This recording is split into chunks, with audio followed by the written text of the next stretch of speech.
Hallelujah. ഞങ്ങളിപ്പോൾ മിസോറാമിലെ ഐസ്വാളിലാണ്. ഐസ്വാളിൽ cent Paul's church, ആ ചർച്ചിലാണ്.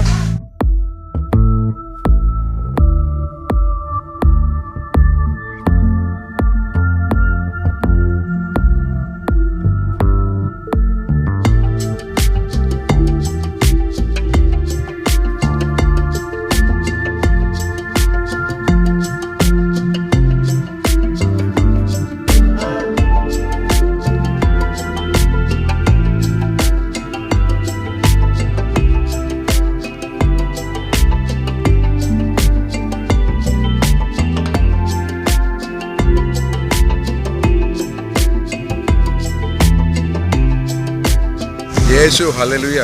പ്രിയപ്പെട്ടവരെ, ഞങ്ങളിപ്പോൾ മിസോറാമിലെ ഐസ്വാളിലാണ്. ഐസ്വാളിൽ നമ്മളിവിടെ ഉള്ളത് സെൻറ്റ് പോൾസ് ചർച്ച്. ഇവിടെ മോന എന്ന് പറയുന്ന സ്ഥലമാണ്, ടൗണിൽ തന്നെയാണ്. അപ്പോൾ ഞങ്ങളിവിടെ ഇന്നലെ വൈകിട്ട് എത്തി.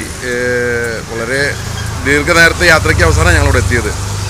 ദുർഘടം പിടിച്ച യാത്രയൊക്കെ ആയിരുന്നു, പക്ഷേങ്കിലും വളരെ മനോഹരമായിട്ട് എത്താൻ സാധിച്ചു. പ്രിയപ്പെട്ടവർ, ഇവിടെ വന്നപ്പോൾ തമിഴ്നാട്ടുകാരനെ ട്രിച്ചിക്കാരനായ ഒരു വൈദികനെ ഇവിടെ ഉള്ളൂ, സാമി അച്ഛൻ 10-14 വർഷമായി ഓർഡിനേഷൻ കഴിഞ്ഞിട്ട്.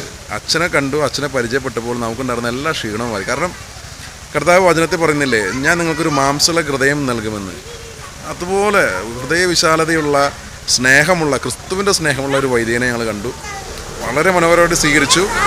അച്ഛൻ ഞങ്ങളോട് പങ്കുവച്ചൊരു കാര്യം, നേരെ പള്ളിയുടെ ഓപ്പോസിറ്റ് ഒരു മഠമുണ്ട്.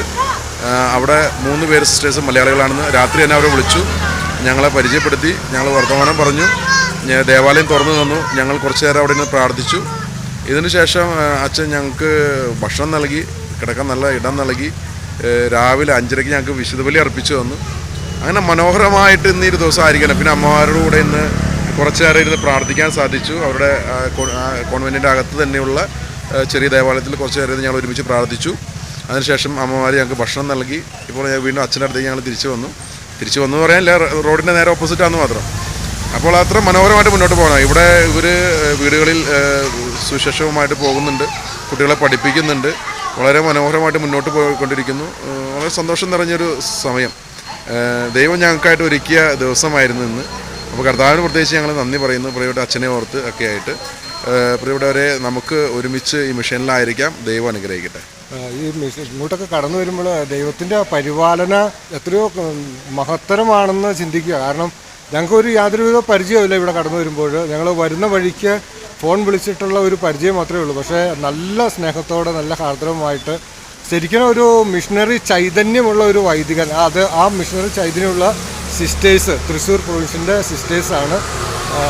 അതുകൊണ്ട് FCCയുടെ സിസ്റ്റേഴ്സ് ഈ മിഷനിലേക്കൊക്കെ നമ്മൾ കടന്നു വരുമ്പോൾ നല്ല സന്തോഷമാണ് എപ്പോഴും. കാരണം ഈ ജനങ്ങളുടെ ഇടയിലേക്കൊക്കെ ഇവർക്ക് നമ്മൾ ശരിക്കും പറഞ്ഞാൽ സുവിശേഷം ഒന്നും ഒത്തിരി പ്രഘോഷിക്കുന്നില്ല എങ്കിലും സുവിശേഷ പ്രഘോഷകരുടെ പാദങ്ങൾ എത്ര സുന്ദരമാണെന്നാണ് തന്നെ പറഞ്ഞിരിക്കുന്നത്. അപ്പോൾ നമ്മൾ കാലുകുത്തുന്ന സ്ഥലം അത് വിശുദ്ധീകരിക്കപ്പെടും.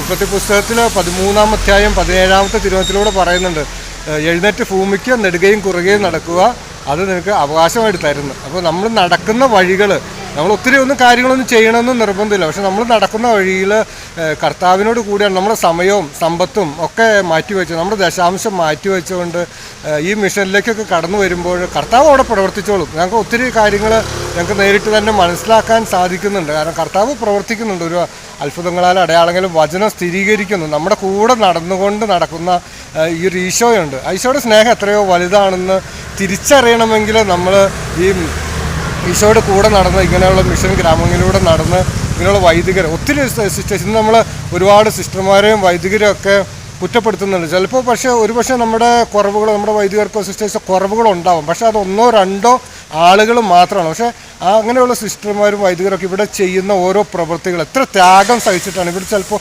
ഭക്ഷണം പോലും ഇല്ലാത്ത അവസ്ഥയിൽ അസുഖങ്ങൾ, ഇവിടെ ആശുപത്രി ഒന്നും വളരെ കുറവുള്ള സ്ഥലങ്ങൾ ഒരുപാടുണ്ട്. അപ്പോൾ ഒരു അസുഖം വന്ന ഹോസ്പിറ്റലിൽ പോകാൻ വരെ ബുദ്ധിമുട്ടുള്ള സാഹചര്യങ്ങളുണ്ട്. അപ്പോൾ അങ്ങനെയുള്ള സാഹചര്യത്തിൽ പോലും ക്രിസ്തുവിനോടുള്ള സ്നേഹം മൂലം ലോകം എങ്ങും പോയി സുവിശേഷം പ്രഘോഷിക്കണമെന്ന ആ ക്രിസ്തുവിൻ്റെ വചനം അനുസരിക്കാനുള്ള ആ വിശ്വസ്തത, ദൈവത്തോടുള്ള വിശ്വസ്തത, ആ വിശ്വസ്തയോടുകൂടി നടക്കുന്ന ഒരുപാട് സിസ്റ്റർമാരുണ്ട്, ഒരുപാട് വൈദികരുണ്ട്. അപ്പോൾ നമുക്കും ആ വിശ്വസ്തത എപ്പോഴും ഈശോയോട് കാണിക്കണം. ബൈബിളിൽ ഒരുപാട് ഫലമുണ്ട് വിശ്വസ്തതയ്ക്ക്.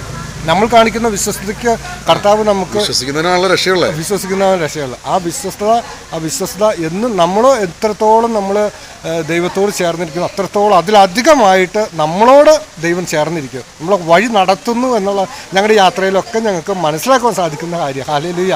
ഹല്ലേലൂയ. വളരെ സന്തോഷം. കാരണം വെച്ചാൽ ഇവിടെ വന്നപ്പോൾ ഉണ്ടായിരുന്ന ഒരു ഇരട്ടി സന്തോഷം ലഭിക്കുന്ന അവസ്ഥ അച്ഛനിലൂടെ നമുക്ക് കിട്ടി. കാരണം അവർ മിഷനിൽ അവരുടെ ഒരു സന്തോഷം അതാണ്. മിഷനിലായിരിക്കുമ്പോഴും വളരെ ചിലപ്പോൾ പരിമിതമായ സൗകര്യങ്ങളിലൂടെയൊക്കെ കടന്നു പോകുന്നത്.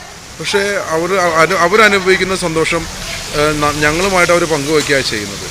പറയുന്നല്ലോ പൗലോസ്ലീഹ പറയുന്നുണ്ടല്ലോ, ഞങ്ങൾക്ക് ദൈവമായിട്ടുള്ള കൂട്ടായ്മ അല്ലെങ്കിൽ അത് വർദ്ധിക്കാൻ വേണ്ടി ഞങ്ങൾക്കുള്ളതൊക്കെ നിങ്ങളുമായിട്ട് പങ്കുവയ്ക്കുന്നു എന്ന് പറയുന്നത് പോലെ അവർക്കുള്ളതെല്ലാം ഞങ്ങളുമായിട്ട് പങ്കുവയ്ക്കുന്നൊരവസ്ഥ. അപ്പോൾ അത് മിഷനിലേക്ക് വീണ്ടും വീണ്ടും വരാൻ നമ്മളെയും പ്രേരിപ്പിക്കുന്നു.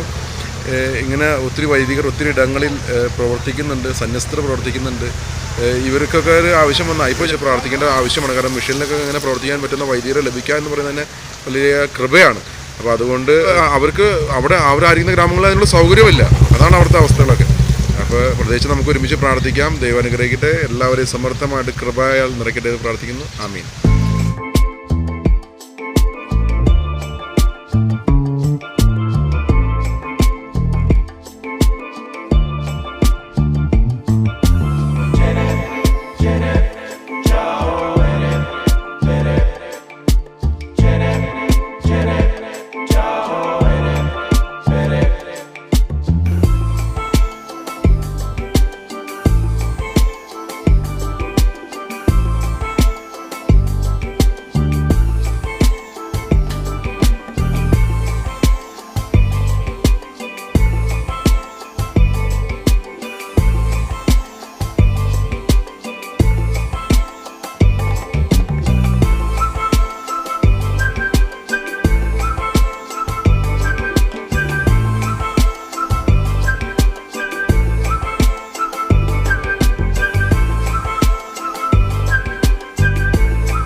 സ്കൂളുണ്ട്. സ്കൂളിലേക്ക് ഒരുപാട് താഴെ 120 പടികളുണ്ട്.